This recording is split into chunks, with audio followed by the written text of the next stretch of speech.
Student hope you will be fine.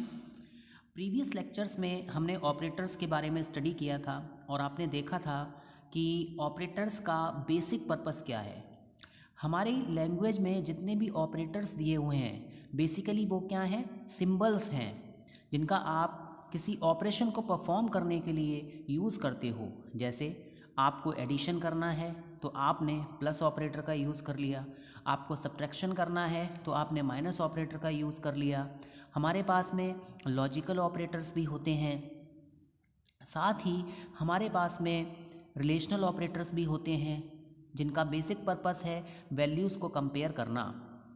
कौन सी value greater है, कौन सी वैल्यू लेस देन है, या फिर दोनों वैल्यूज़ आपस में इक्वल हैं। स्टूडेंट्स, आज हम मोस्ट इम्पॉर्टेंट ऑपरेटर जिसको हम कहते हैं कंडीशनल ऑपरेटर, उसके बारे में स्टडी करेंगे। देखिए, कंडीशनल ऑपरेटर बेसिकली है क्या। इसको हम टर्नरी ऑपरेटर भी कहते हैं, इसको हम टर्शरी ऑपरेटर भी कहते हैं। बेसिकली जहाँ पर डिसीजन मेकिंग हो रही होती है वहाँ पर हम कंडीशनल ऑपरेटर का यूज़ कर सकते हैं, और यहाँ पर जो आउटपुट होता है वो डिपेंड करता है एक्सप्रेशन पर।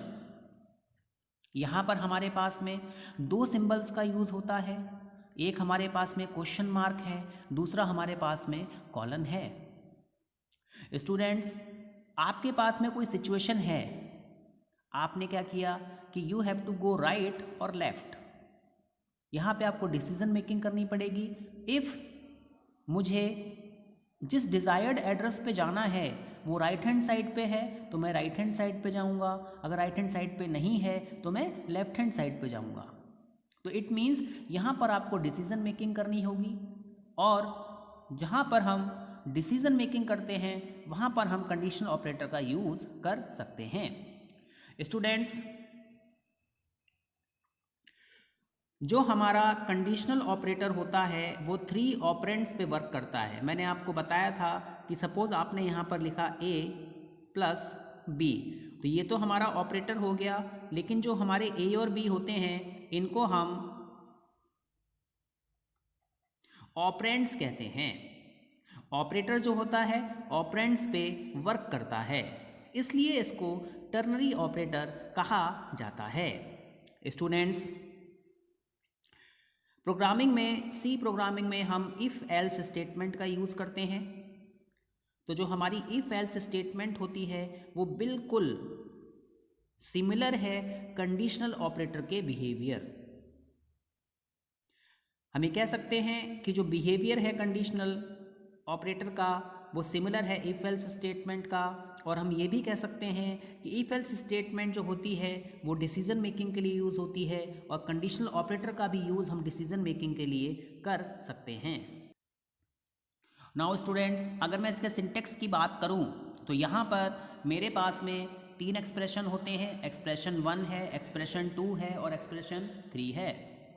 अगर यहाँ पर एक्सप्रेशन 1 इट मीन्स कंडीशन अगर ट्रू होती है तो एक्सप्रेशन 2 इवेल्युएट हो जाता है, और कंडीशन अगर फॉल्स होती है तो एक्सप्रेशन 3 इवेल्युएट हो जाता है।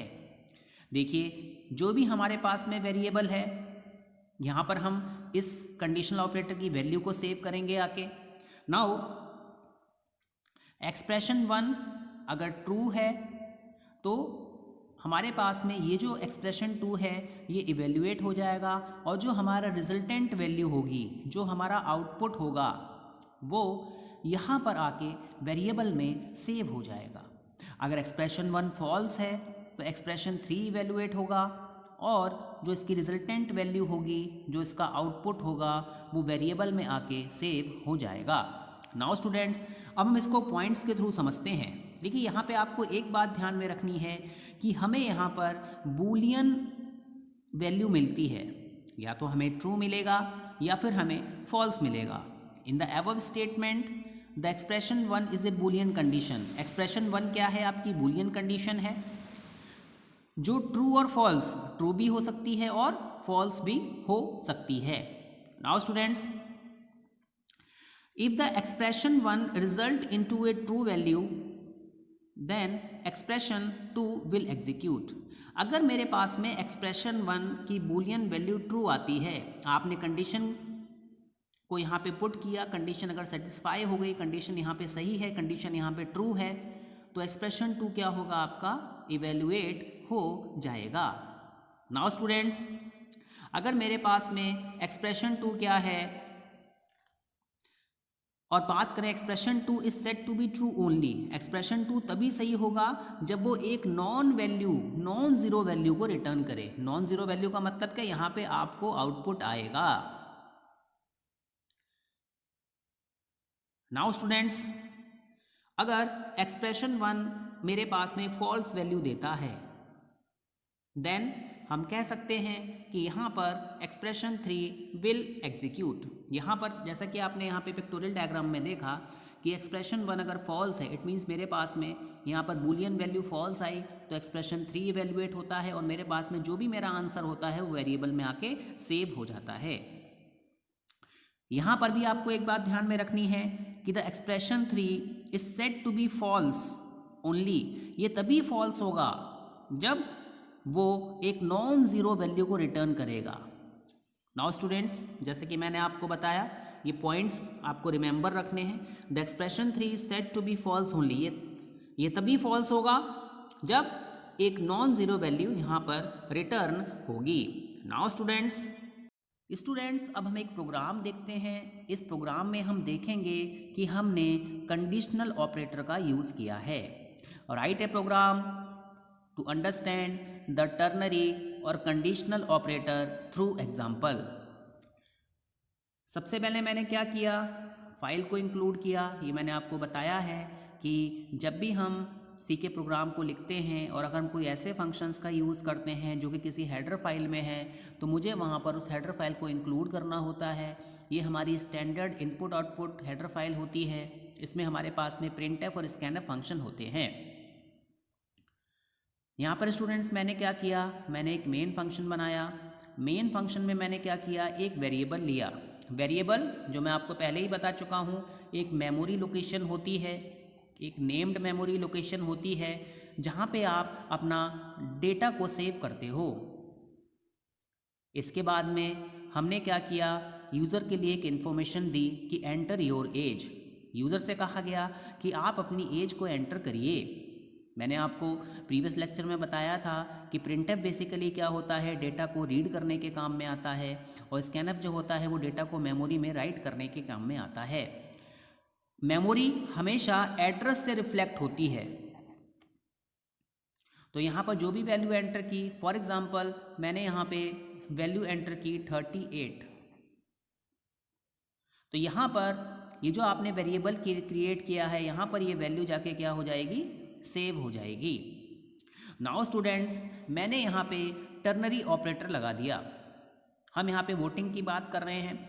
अगर हमने कंडीशन लगाई age is greater than equal to 18, अगर पर्सन की एज 18 ईयर्स से ज़्यादा है या इक्वल है तो वो इलिजिबल है वोटिंग के लिए, अदरवाइज वो इलिजिबल नहीं है वोटिंग के लिए। यहाँ पर हमने एज 38 एंटर की है, तो जब इसकी कंडीशन क्या हो गई, यहाँ पर ये ट्रू हो गई। कंडीशन ट्रू हो गई तो मैंने आपको प्रीवियस डायग्राम बताया था कि मेरे पास में ये एक्सप्रेशन 1 है, मेरे पास में ये एक्सप्रेशन 2 है, मेरे पास में ये एक्सप्रेशन 3 है। अगर एक्सप्रेशन 1 हमारा ट्रू होता है तो यहाँ पर मेरे पास में एक्सप्रेशन 1 क्या है, ट्रू है।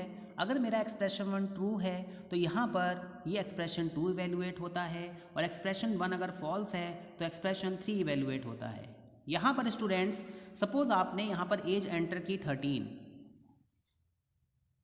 तो ये क्या हो जाएगी, एक्सप्रेशन 1 क्या हो जाएगा आपका, फॉल्स हो जाएगा। एक्सप्रेशन 1 अगर हमारा फॉल्स हो गया तो सीधी सी बात है, यहाँ पे प्रिंट हो गया आएगा नॉट इलिजिबल।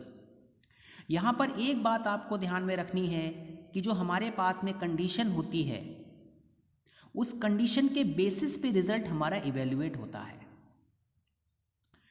यहाँ पर हमें कंडीशन को लगाना मस्ट है, आपको यहाँ पर कंडीशन लगानी होती है, और इस टर्नरी ऑपरेटर को हम इफ एल्स से भी एग्जीक्यूट करते हैं। देखिए मैंने यहाँ पर लिखा कि मेरे पास में इफ़ मैंने कोई कंडीशन लगा दी ये एग्जीक्यूट हो जाए, मैंने इसके बाद में एल्स लगा दिया एग्जीक्यूट हो जाए। अब मैंने कंडीशन को यहाँ पे पुट कर दिया, अगर कंडीशन ट्रू है तो ये वाली स्टेटमेंट रन कर जाएगी, इट मीन्स एक्सप्रेशन 2 आपका रन कर जाएगा। कंडीशन अगर फॉल्स है एल्स तो यहाँ पे ये वाली कंडीशन एग्जीक्यूट कर जाएगी। नाउ स्टूडेंट्स अब हम ये देखते हैं, अब देखिए अभी तक हमने ये देखा कि कंडीशन किस तरीके से चेक होती हैं। अब हम एक एग्जांपल और देखेंगे जिसमें हम देखेंगे कि हमने कंडीशनल ऑपरेटर की हेल्प से किसी वेरिएबल को कोई वैल्यू असाइन की है। स्टूडेंट्स यहाँ पर मेरे पास में एक हेडर फाइल है, मैंने मेन फंक्शन लिया, मैंने यहाँ पे 2 वेरिएबल लिए। एक मेरे पास में a है जिसमें मैंने क्या किया 5 को सेव किया है, मेरे पास में एक वेरिएबल b है, यहाँ पे ये क्या है कोई भी वैल्यू असाइंड नहीं है। स्टूडेंट्स मैंने कंडीशन लगाई, यहाँ पे मेरे पास में क्या है ये हमारा कंडीशनल ऑपरेटर है, ये एक्सप्रेशन 1 हो गया मेरे पास में, ये एक्सप्रेशन 2 हो गया मेरे पास में, ये एक्सप्रेशन 3 हो गया। मैंने लिखा a = 5, यहाँ पे चेकिंग हुई क्या a की वैल्यू 5 है, आंसर आया यस, इट मीन्स ट्रू, तो मेरे पास में 3 एग्जीक्यूट हो जाएगा। 3 जो है आपका जाके b में यहाँ पर सेव हो जाएगा। अगर ये कंडीशन फॉल्स हो जाती, फॉर एग्जांपल आपने यहाँ पे 3 लिखा होता और आप चेक कर रहे होते कि a = 3, कंडीशन फॉल्स हो जाती तो यहाँ पे 2 आके सेव हो जाता। नाउ जब हम इसको प्रिंट करेंगे तो आप देखेंगे कि यहाँ पर मेरे पास में वैल्यू क्या आ रही है, आउटपुट क्या आ रहा है 3 आ रहा है। तो कंडीशनल ऑपरेटर की हेल्प से हम वैल्यूज़ को भी असाइन कर सकते हैं। स्टूडेंट्स यहाँ पर आपको कुछ पॉइंट्स याद रखने हैं, इम्पॉर्टेंट हैं। Conditional operator is a single programming statement. पहली बात, कंडीशनल ऑपरेटर जो है, टर्नरी ऑपरेटर जो है वो हमारी क्या है, एक सिंगल स्टेटमेंट है। जैसा कि आपने यहाँ पे प्रोग्राम में देखा ये पूरी की पूरी एक स्टेटमेंट है, ये मल्टीपल स्टेटमेंट नहीं है, हम इसको एक सिंगल लाइन में लिखते हैं, इसलिए हमने क्या कह दिया एक हमारी सिंगल स्टेटमेंट है। दूसरा, कंडीशनल ऑपरेटर की हेल्प से हम किसी वेरिएबल को भी वैल्यू असाइन कर सकते हैं। अभी मैंने आपको जो प्रोग्राम दिखाया था उसमें हमने क्या किया था, वैल्यू असाइन की थी एक वेरिएबल को। स्टूडेंट्स यहाँ पर आपको ये बात ध्यान में रखनी है कि ये जो हमारा कंडीशनल ऑपरेटर है इसकी हेल्प से हम मल्टीपल स्टेटमेंट को एक साथ में एग्जीक्यूट नहीं करा सकते हैं, केवल एक सिंगल स्टेटमेंट को हम यहाँ पर एग्जीक्यूट कराते हैं। स्टूडेंट्स मैं आशा करता हूँ कि आपको ये लेक्चर समझ में आया होगा। धन्यवाद।